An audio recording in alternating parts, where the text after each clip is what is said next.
Good morning, everyone. How are you? Really? Yes, sir. How much? How much fine you are? Very much. Huh? Say aloud. Say aloud. This is called the nervousness. Shyness. Why? इसकी जरूरत क्यों है भाई? Nervous होने की जरूरत क्या है? शर्माने की क्या जरूरत है? We are just students and teachers, and we are here to study something. And this is the last part of voice, class 3, active voice, passive voice, part 3. Assertive के एग्जाम्पल्स हम लोगों ने पहले ही कवर कर लिया है. Now it's time to cover interrogative and imperative. And definitely ये बहुत ही इजी है, बस आपको रूल्स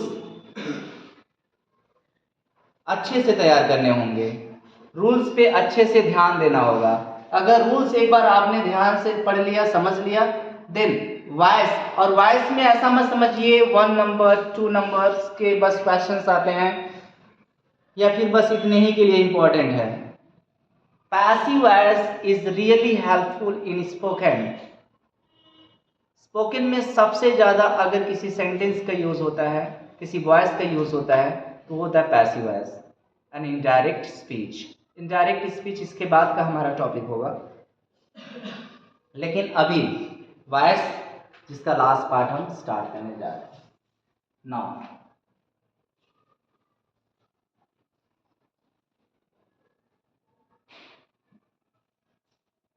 वॉइस पार्ट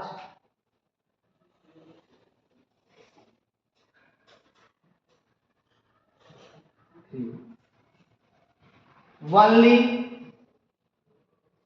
एक्सरसाइजेस. लेकिन इनके साथ साथ कुछ हमें रूल्स भी जानने होंगे, और वो रूल्स केवल और केवल अब बचे हैं हमारे इंपरेटिव सेंटेंसेस के लिए. Got it? बाकी आपके जो रूल्स बता दिए गए हैं वही रूल्स अप्लाई होंगे इंटेरोगेटिव में भी. सेंटेंस का केवल फॉर्मेशन चेंज होगा, रूल्स अभी चेंज नहीं होंगे. कुछ नए रूल्स होंगे, बट वो किसके लिए होंगे? इंपरेटिव के लिए होंगे. क्लियर? तो पहले हम इंटेरोगेटिव को देख लेते हैं.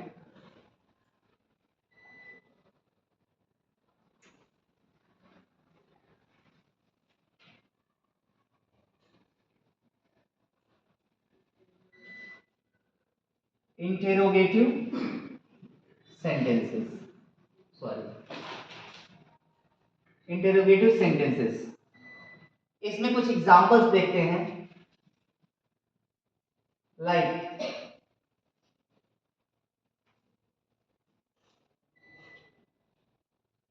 What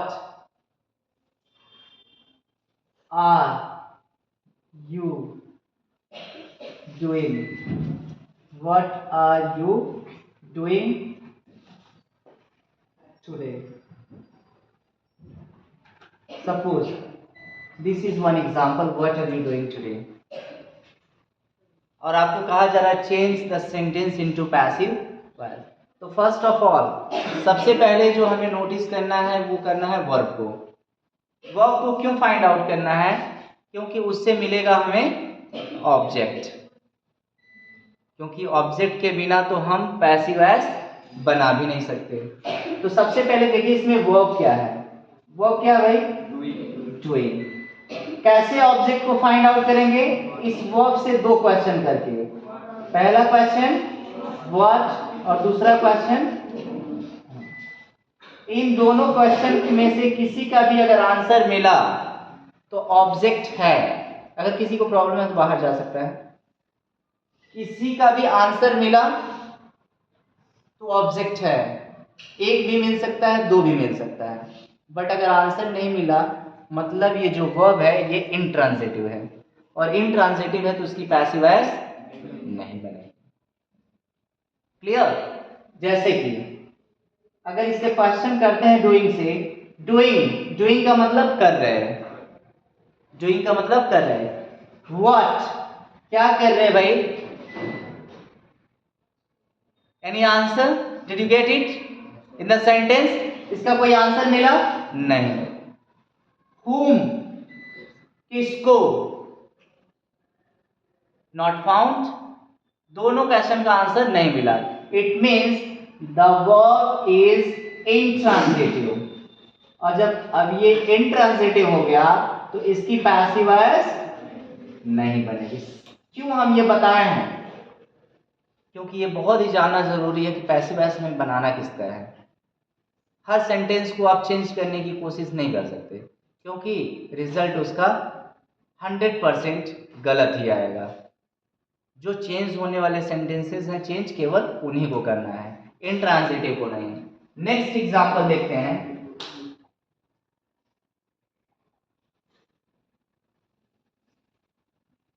Why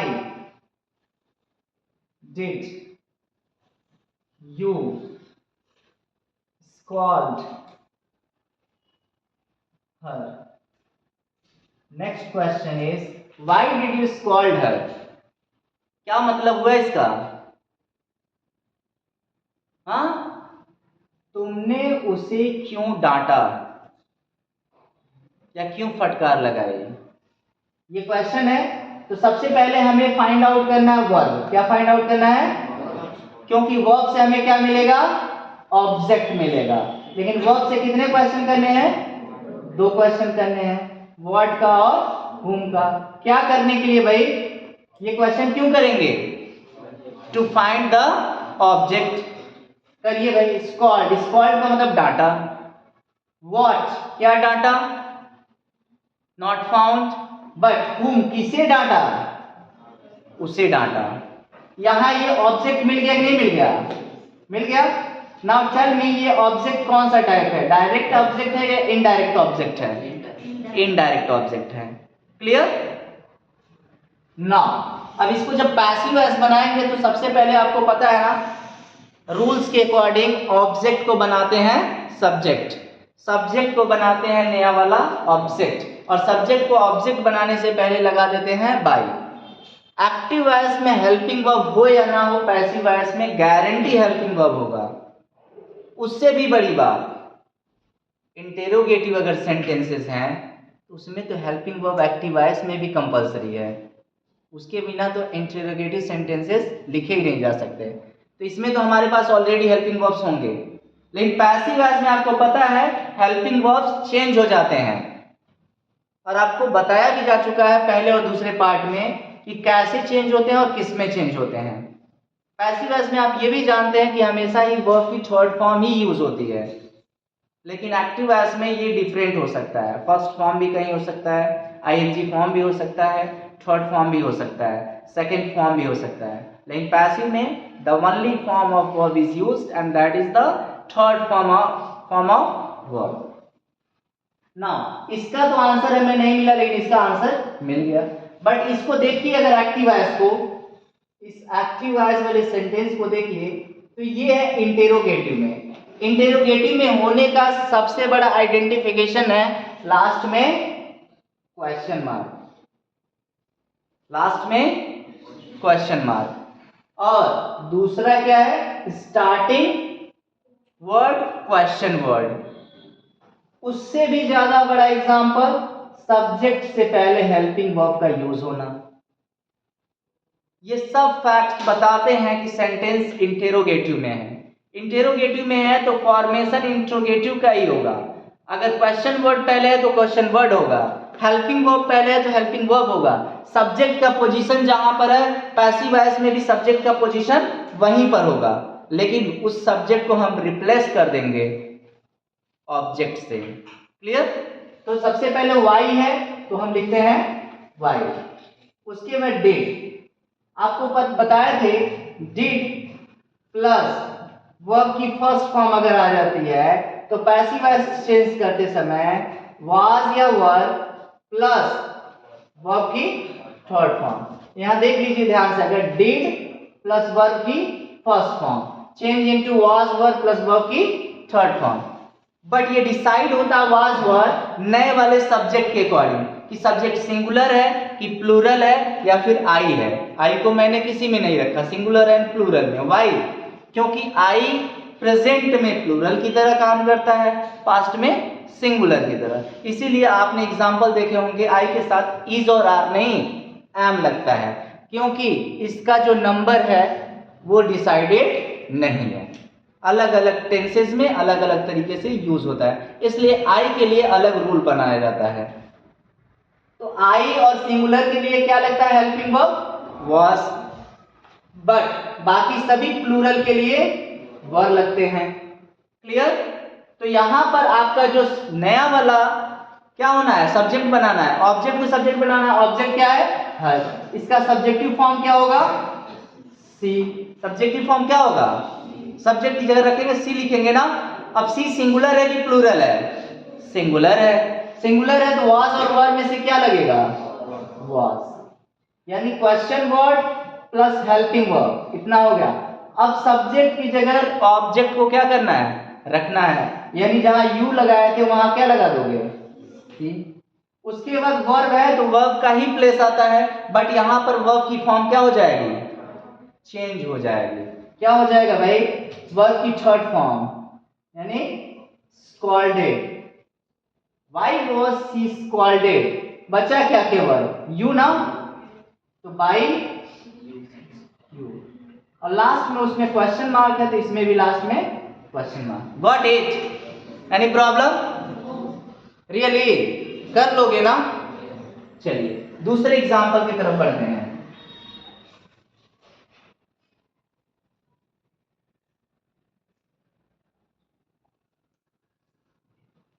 Now, do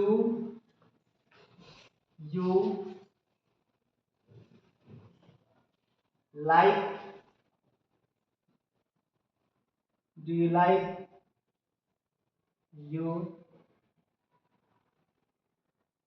parents? Do you like your parents? Do you like your parents?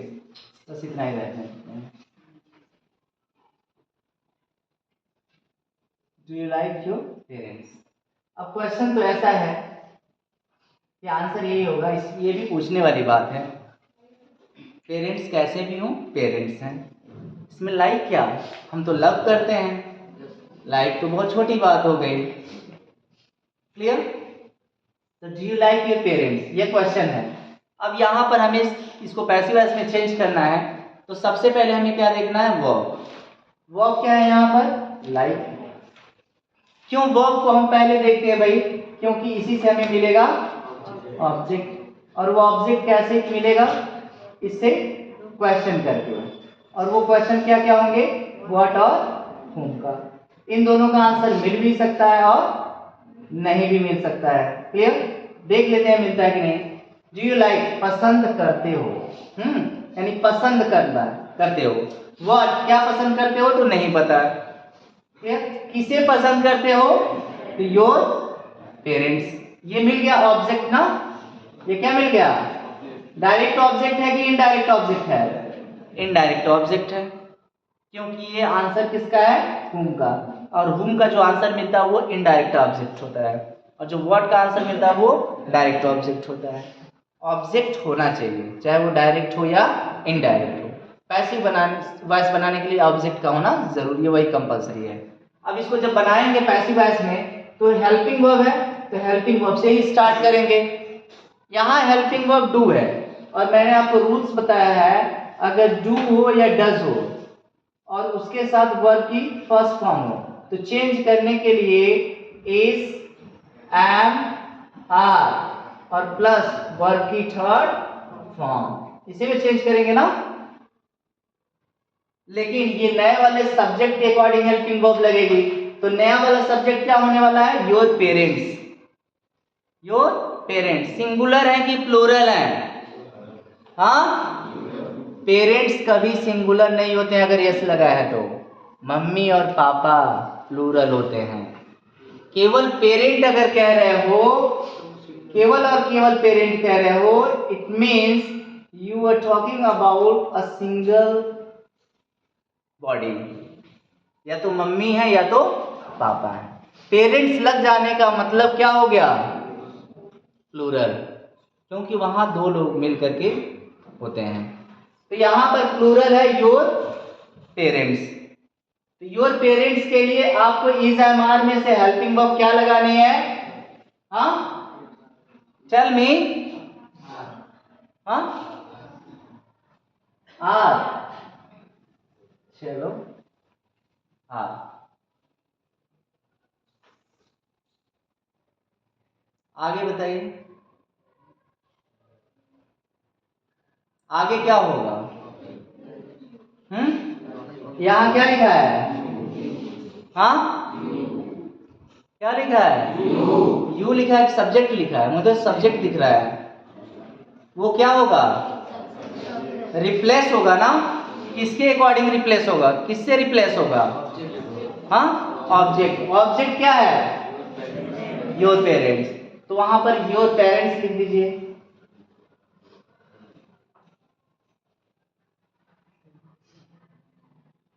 Are your parents, उसके बाद आगे क्या है, यानी इज एम आर हो गया प्लस सब्जेक्ट हो गया। अब है वर्ब की थर्ड फॉर्म, तो वर्ब की थर्ड फॉर्म क्या हो जाएगा,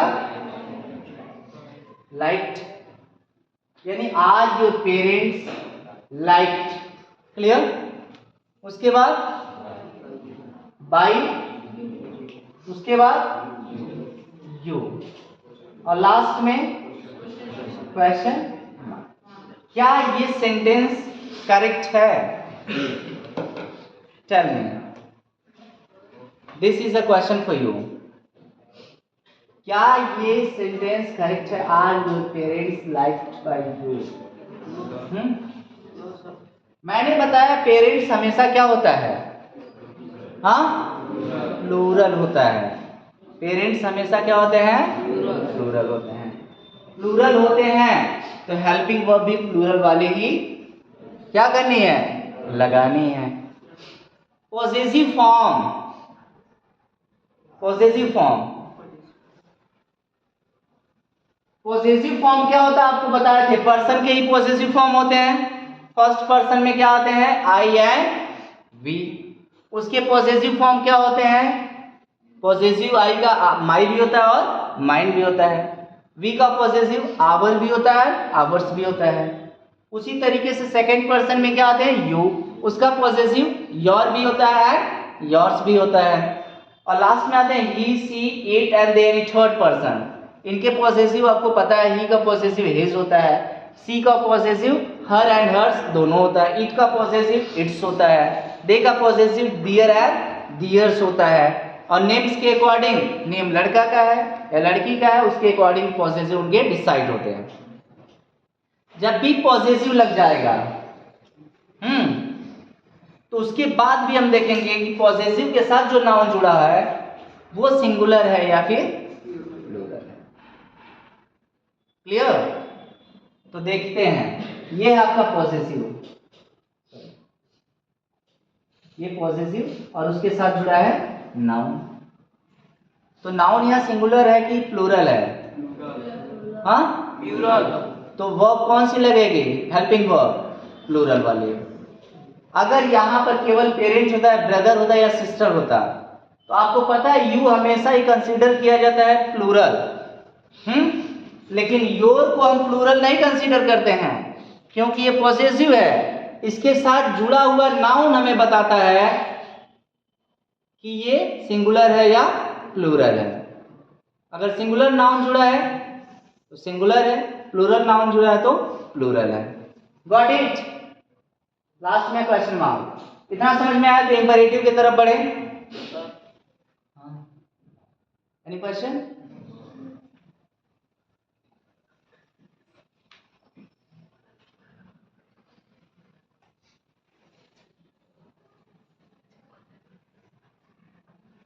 इंपरेटिव, इंपरेटिव देखिए, इंपरेटिव सेंटेंसेस होते क्या हैं, इंपरेटिव सेंटेंसेस होते क्या हैं। First of all, imperative is a conversation between two, I and you. imperative एक कन्वर्सेशन होता है I and you के बीच में, क्लियर? और ये कन्वर्सेशन हमेशा प्रेजेंट टेंस में चलता है। किस में चलता है? प्रेजेंट टेंस में चलता है। और इसलिए जब हम दो लोग आपस में बातें करते हैं तो बार बार आपका नाम लेने की जरूरत नहीं है या यू बोलने की जरूरत नहीं है। Stand up, stand up, sit down, please draw the curtain, okay, sit back, है ना? मैंने बोला क्या? Stand up, sit down, please draw the curtain, sit back, यही सब बोले ना।